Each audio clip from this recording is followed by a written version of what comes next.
Design process का last step है physical database design. इस प्रोसेस को स्टार्ट करने से पहले हमें कुछ इनपुट्स चाहिए होती हैं। अब ये इनपुट्स आती कहाँ से हैं? इस चैप्टर के लेक्चर नंबर 1 में बिल्कुल स्टार्ट में मैंने एक डायग्राम एक्सप्लेन की थी डेटाबेस डेवलपमेंट प्रोसेस की। उसका पहला फेज़ था प्लानिंग का, सेकंड फेज़ था एनालिसिस का, थर्ड फेज़ था डिज़ाइन का। डिज़ाइन में फर्दर 2 टाइप्स के डिज़ाइंस थे, जिसमें पहले था लॉजिकल डेटाबेस डिज़ाइन जिसको हमने कवर किया, और दूसरा हमारा था फिज़िकल डेटाबेस डिज़ाइन। इसका मतलब फिज़िकल डेटाबेस डिज़ाइन से पहले जो 3 स्टेप्स थे, प्लानिंग, एनालिसिस और लॉजिकल डेटाबेस डिज़ाइन का, उन तीनों से हमें जो रिज़ल्ट्स मिल रहे थे या जो उन तीनों की रिपोर्ट्स थीं, वो तमाम हमारे पास बतौर इनपुट यूज़ होंगी इस डिज़ाइन प्रोसेस के लिए। यानी फ़िज़िकल डेटाबेस डिज़ाइन प्रोसेस के लिए इस फेज़ से ऊपर वाले तमाम फेजेस की जो रिज़ल्ट्स होंगे वो इसकी इनपुट होगी। लॉजिकल डेटाबेस डिज़ाइन स्ट्रक्चर में हमने देखा था कि हमें नॉर्मलाइज्ड रिलेशंस मिले थे, वो भी एक इनपुट है। सेकेंड इनपुट है यूज़र प्रोसेसिंग रिक्वायरमेंट्स की, जो हमें एनालिसिस के फेज़ से मिले थे। वो ये थे साइज़ ऑफ डेटाबेस, डेटाबेस का साइज़ कितना होगा, यानी कितना वॉल्यूम होगा डेटाबेस का। फ्रीक्वेंसी ऑफ यूज़, उसे कितना फ्रीक्वेंटली यूज़ किया जाएगा, और यूज़र की क्या एक्सपेक्टेशंस हैं डेटाबेस सिस्टम से कि उसका रिस्पॉन्स टाइम कैसा होना चाहिए, कौन से सिक्योरिटी चेक्स अप्लाइड होने चाहिए, बैकअप और रिकवरी फीचर्स कैसे होने चाहिए। ये तमाम यूज़र रिक्वायरमेंट्स हमने एनालिसिस में डिस्कवर की थी। उसके बाद है कैरेक्टरिस्टिक्स ऑफ DBMS, टेक्नोलॉजीज़ किस टाइप की यूज़ होंगी, और जो प्रोसेसिंग इन्वायरमेंट होगा या ऑपरेटिंग इन्वायरमेंट होगा वो किस तरह का होगा। तो इन तमाम इनपुट्स की बेस पर हम डिसीजन मेकिंग करते हैं कि हमें फिज़िकल डेटाबेस को किस तरह से डिज़ाइन करना है। ये तमाम फिज़िकल डेटाबेस डिज़ाइन के एलिमेंट्स या कंपोनेंट्स हैं। इसमें नंबर 1 है data volume and usage analysis, यानी डाटा का वॉल्यूम, डेटाबेस का जो हमारा वॉल्यूम होगा उसके अकॉर्डिंगली हमें कौन सी स्टोरेज डिवाइसेस चाहिए होंगी और उन स्टोरेज डिवाइसेस की कॉस्ट कितनी होगी। इसी तरह यूजेज पैटर्न्स क्या होंगे और एक्सेस मेथड्स कौन से यूज़ किए जाएंगे।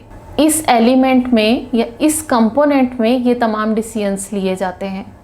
सेकंड है डाटा डिस्ट्रीब्यूशन स्ट्रैटेजीज़। अब डेटाबेस को हमने किस तरह से उसकी डिस्ट्रीब्यूशन करनी है कि एंड यूज़र्स इजीली और फ्रीक्वेंटली डाटा को एक्सेस कर सकें, इन स्ट्रैटेजीज़ को देखा जाता है।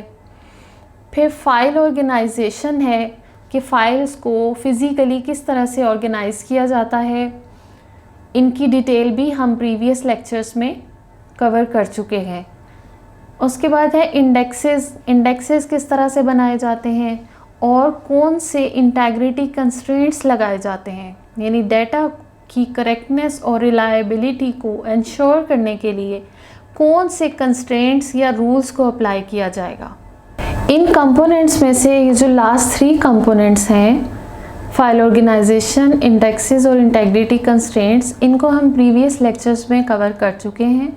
उन लेक्चर्स के लिंक्स भी मैंने डिस्क्रिप्शन में डाल दिए हैं, अगर कोई व्यू करना चाहे तो आप कर सकते हैं। अब हम डिस्कस कर लेते हैं डाटा डिस्ट्रीब्यूशन स्ट्रैटेजीज़ को। एक स्ट्रैटेजी है सेंट्रलाइज्ड की। इसमें डेटाबेस को किसी एक साइट पे प्लेस कर दिया जाता है और डिफरेंट यूज़र्स जो हैं वो उसे उस साइट से एक्सेस करते हैं। सेकेंड स्ट्रैटेजी है पार्टीशन्ड, यानी एक डेटाबेस की पार्ट्स बनाकर डिफरेंट साइट्स पर रख दिए जाते हैं। ये एक ही डेटाबेस है जिसका पार्ट 1 इस साइट पे है, साइट 1 पर, पार्ट 2 साइट 2 पर रखा गया है और डेटाबेस का पार्ट 3 साइट 3 पर है।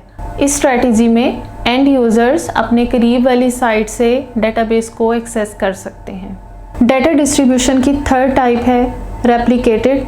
इसमें डेटाबेस को पार्टीशन नहीं किया जाता बल्कि एक डेटाबेस की कॉपीज़ बनाकर डिफरेंट साइट्स पर रख दी जाती। यानी ये फुल फ्लेज डेटाबेस है जिसकी एक कॉपी इस साइट पर रखी गई है, एक कॉपी फुल फ्लेज यहाँ पड़ी है और तीसरी कॉपी यहाँ पर पड़ी है।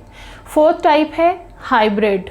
हाइब्रिड में डेटाबेस को क्रिटिकल फ्रैगमेंट और नॉन क्रिटिकल फ्रैगमेंट्स में डिवाइड करके डिफरेंट साइट्स पर प्लेस किया जाता है। क्रिटिकल फ्रैगमेंट्स वो फ्रैगमेंट्स या डेटाबेस का वो वाला पार्ट होता है जिसकी बहुत ज़्यादा डिमांड होती है, यानी यूज़र्स ने बार बार उसे एक्सेस करना होता है।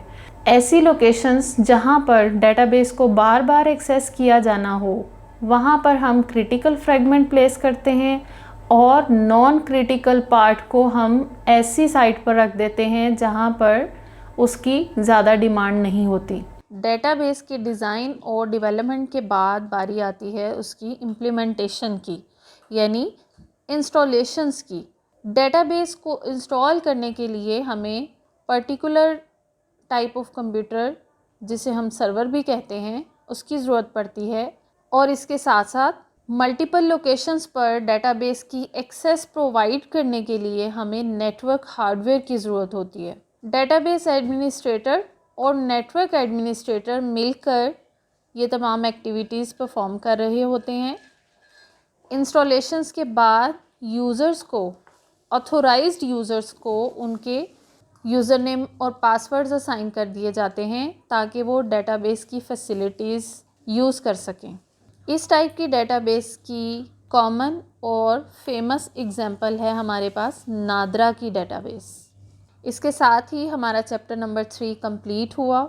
नेक्स्ट लेक्चर में इंशाल्लाह हम चैप्टर नंबर 4 नॉर्मलाइजेशन का चैप्टर स्टार्ट करेंगे। अगर आपको मेरा लेक्चर पसंद आया हो तो मेरे चैनल को सब्सक्राइब करें। सब्सक्राइब बटन के साथ बेल आइकॉन में से ऑल की ऑप्शन पर क्लिक करें ताकि जैसे ही मेरा कोई न्यू लेक्चर अपलोड हो उसका नोटिफिकेशन आपको फौरी तौर पर पहुँचे।